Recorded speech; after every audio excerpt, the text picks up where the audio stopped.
Hello viewers, সবাই কেমন আছেন?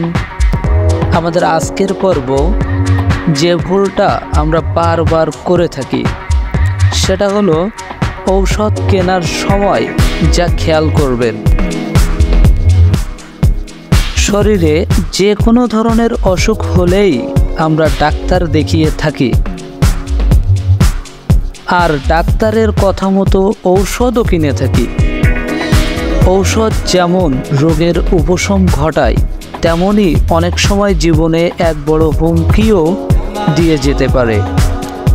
তাই ঔষধ কেনার সময় প্রেসক্রিপশন দোকানদারের হাতে দিয়েই নিশ্চিত থাকবেন না।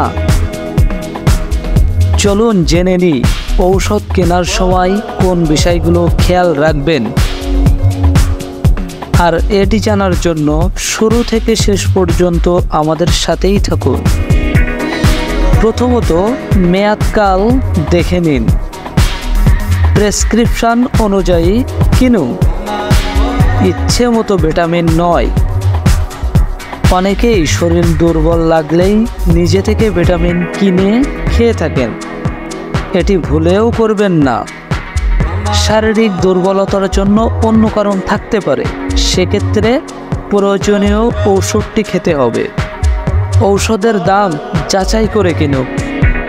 সংরক্ষণ পদ্ধতি দেখে নিন।